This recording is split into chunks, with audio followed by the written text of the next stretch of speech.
Caros amigos, como sempre, sejam muito bem-vindos ao Ateliê Canroyan.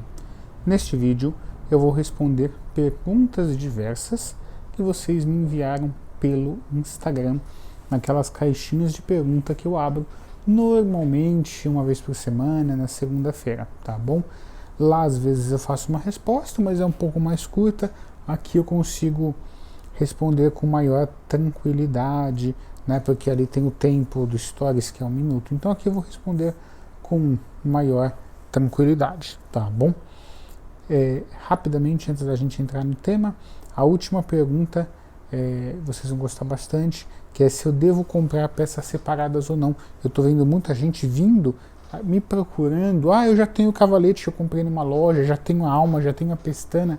Eu vou falar sobre isso, se eu aconselho ou se eu não aconselho. Quem já acompanha a gente há um bom tempo já sabe da resposta, não tem nem dúvida, né? Bom, rapidamente também podem nos enviar instrumento para ajuste de onde vocês estiverem. Esse violino mesmo, até pouco tempo atrás ele estava aberto aqui no ateliê, não sei se vocês lembram. Nós precisamos abrir ele para fazer todas as costuras, ainda não terminei. Vocês podem nos enviar instrumento. Para entrar em contato é só entrar em contato aqui embaixo pelo WhatsApp. Vocês vão falar diretamente comigo. A gente recebe instrumentos do mundo todo. Eu faço o ajuste, te faço um vídeo explicando e te envio. Ou seja, onde você estiver, você pode receber, ter instrumento ajustado aqui pelo ateliê, ajustado aqui por mim, tá bom? Primeira pergunta que nós vamos falar, que eu recebi lá. Felipe, crina em dias úmidos, como funciona? Como que fica? Dias úmidos, realmente, às vezes a crina ela dá uma soltadinha, né? E às vezes dias frios também, é que aqui no Brasil eles estão muito correlacionados, então é normal. Deixa eu ver se eu tenho aqui para mostrar para vocês. A crina, às vezes, ter essa respirada, né? Ficar um fio ou outro solto, mais para cima. Isso acontece e é normal. O que não pode acontecer muito, mas um fiozinho ou outro acontece sim, tá bom? Uma vez, um colega, né, que tocou comigo, né, que eu quero músico profissional, fiz uma inclinação para ele, não, mas tem um negocinho aqui solto e outra. É normal, tá bom? Às vezes até para músicos profissionais falta essa informação. E principalmente quando ela é muito nova, que o breu não fez os fios aderirem um no outro. Então ter um pouquinho da crina assim é normal. Até porque quando a gente toca, a gente não pressiona o arco de maneira, vou dizer assim, igualitária. Existe essa inclinação. Então às vezes um lado da crina pressiona mais do que o outro, esticando mais do que o outro lado, tá bom? Então é normal, sim. Também, segunda pergunta, né, que eu recebi lá. Testando o violino sem o microafinador ou testando com o microafinador. Eu acho que você não precisa, quando for fazer o teste do violino para aquisição, se você for fazer o teste, porque para tocar e testar tem que saber o que está testando também, né? Se preocupar com essa questão do microafinador, tá bom? O que ele altera é pouquinho, então se você está no começo, não vai ter grandes problemas. Ter um microafinador ou não, essas pequenas minúcias só vai fazer a diferença se você tiver um instrumento muito bom, uma acústica muito boa, uma técnica muito boa, tá bom? Terceira pergunta que enviaram, né? Como tira o breu de violino, ou tem como tirar breu de instrumento fosco? O que acontece? Sendo bem realista, alguns vernizes foscos são muito complicados de tirar breu incrustado. Não confundamos, os caros amigos que estão nos acompanhando. Uma coisa é cair o breu, limpar. Outra coisa é aquele breu incrustado que deixou. Aí só no ateliê mesmo. E ainda assim, muitos vernizes foscos são complicados. Por quê? Porque você olha o verniz, né? Ele foi feito fosco. Algumas vezes eles acertam tudo, outras, quando você vai limpar, ele pule, sem você querendo a gente ou não. Só na limpeza, mesmo no procedimento adequado. Aí sabe o que acontece quando ele pule? Ele não pule de maneira regular, ele fica aquelas manchas, alguns lugares polidos ou não, porque ele não foi idealizado para ser brilhante. Então, realmente vernizes foscos tem que tomar cuidado redobrado. Hoje as fábricas melhoraram muito, né? E eles dão muito menos problema, mas verniz fosco na limpeza com muito breu tem que tomar cuidado, tá bom? Às vezes eu vejo alguns lugares pegam um brilho só de encostar a mão onde o músico encosta mais. Dentre os vernizes industriais eu acho o fosco bacana, o melhor deles, mas a gente tem que tomar esse cuidado, tá bom?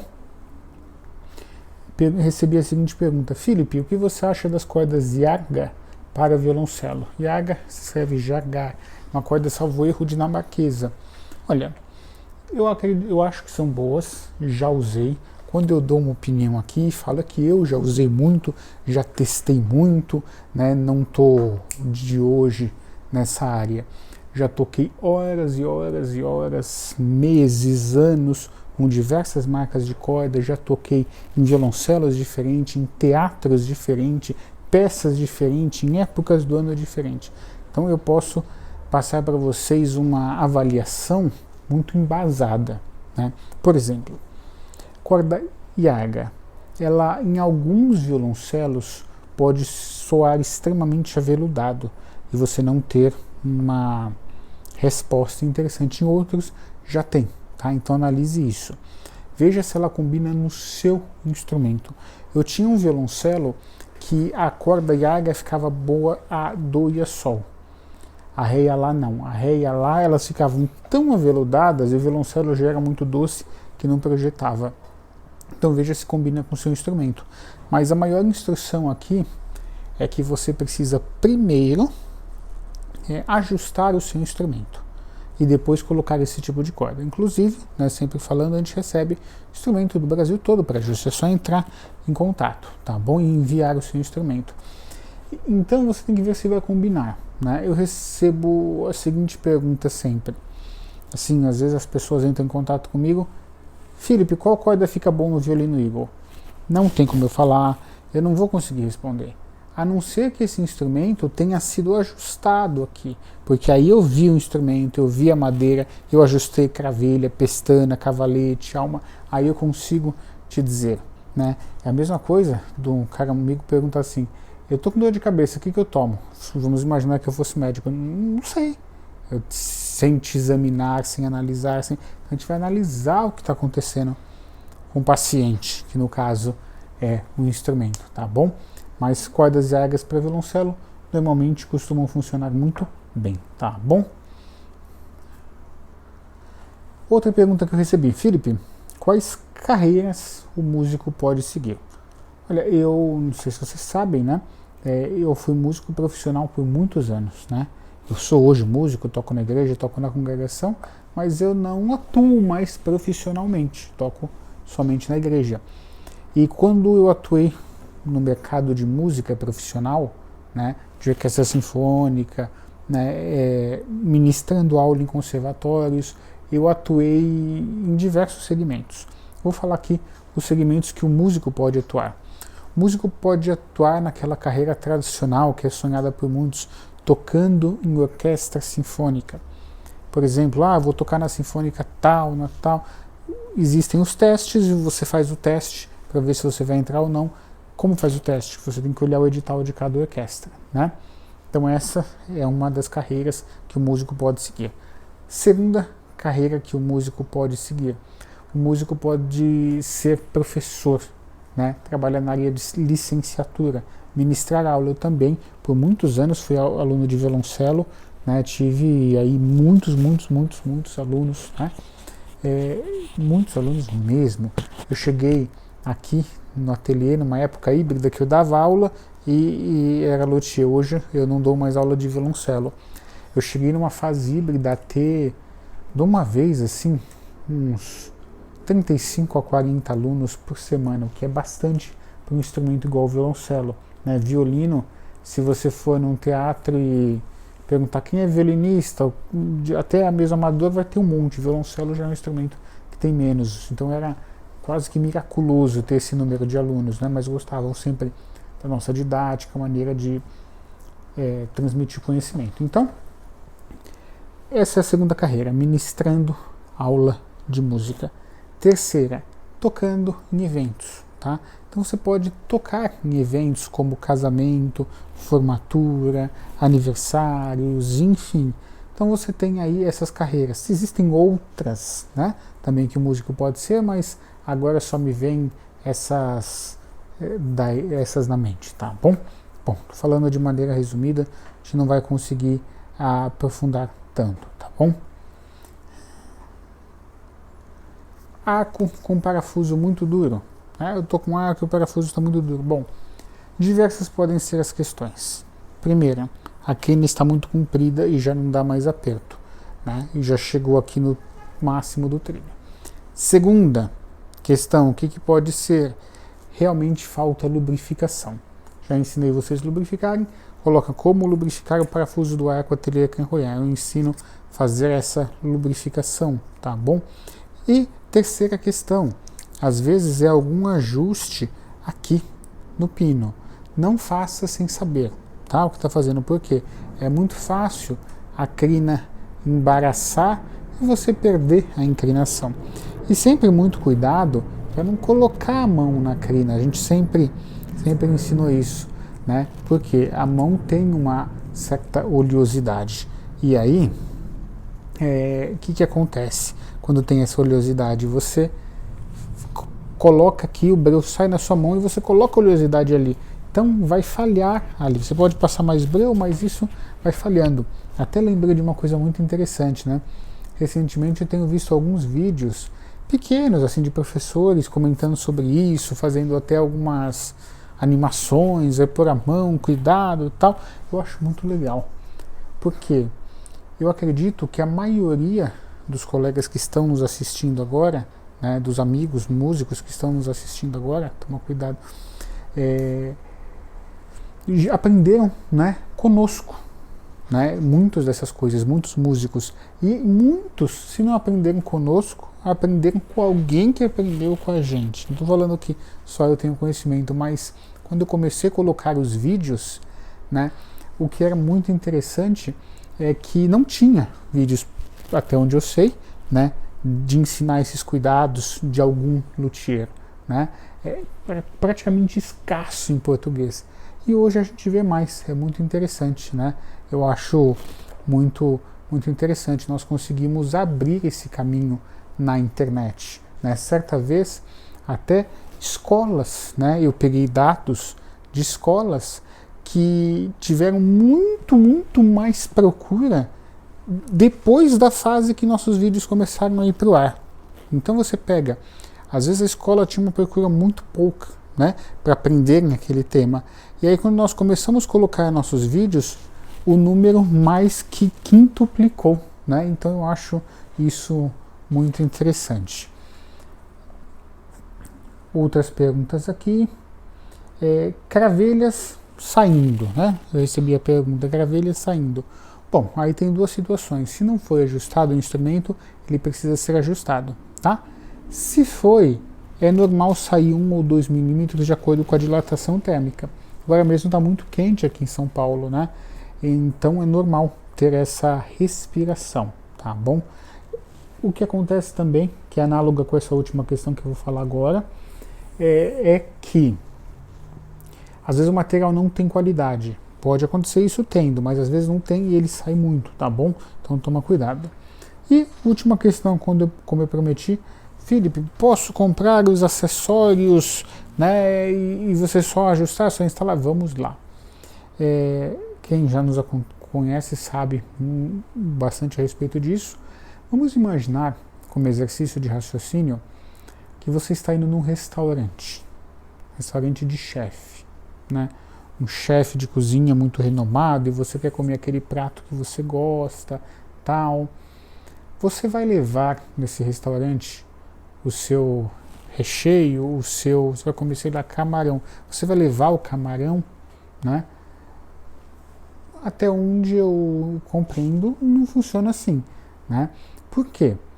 Quando um músico me traz, Felipe, eu trouxe aqui para você Alguns acessórios que eu não vendo no ateliê, não tem problema o músico trazer. Às vezes fala, eu não vendo cordas, né? Pode trazer que eu instalo, mas alguns materiais como, por exemplo, um cavalete. Vou levar o cavalete. A gente conversa com o músico, explica, às vezes até usamos o que o músico trouxe, mas o que o músico precisa saber? Vamos imaginar como exercício de raciocínio. Trouxe a peça, eu não consigo fazer a seleção. Como eu vou fazer a seleção do que é melhor para o seu instrumento? Como que o chefe vai fazer a seleção lá do material, né, do que ele vai usar para cozinhar, se já trouxe? Então, essa é uma questão que vocês já entenderam o que eu quis dizer. Por exemplo, alma. Outro dia um cliente, não, eu já comprei alma. Né, eu sabia o que aconteceu. Né, aí deixa eu olhar a alma. Madeira inadequada. Cortes errados, não serviria. Como que eu vou saber qual que é o tamanho? Tá? Então, da minha empresa, do ateliê Carronha, eu recomendo que nós utilizemos as nossas peças aqui do ateliê. Por exemplo, hoje a gente vê cravelhas, né, que se você olha pela foto, a foto é só fazer tratamento na foto. Ninguém vende um produto que faz assim, põe uma foto e coloca lá. Não, ninguém faz isso. Existe iluminação, você coloca um fundo, tal, né, para fazer aquela maquiagem toda no produto, tal. E aquele produto que você está vendo na foto não é o produto que vai ser enviado. Ou você acha que uma loja, um exemplo, que vende 1000 jogos de corda vai fotografar os 1000. É muita ingenuidade de como o mundo funciona pensar nisso. Talvez um violino que seja peça única, sim, mas peças que são comoditizadas pela comercialização, não. Muito embora elas não são commodities, tá? Muito embora elas não são commodities, mas são tratadas como. E aí eu aprofundo só um pouquinho mais e convido vocês para um exercício de raciocínio. Eu vou citar uma marca aqui, por exemplo, a Josef Teller, que corta cavaletes.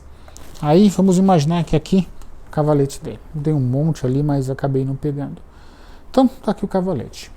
Eles têm um concurso ali de peças, onde eles vão levar a peça tal, o Josef Teller 3 estrelas. Então, eles vão levar essa peça.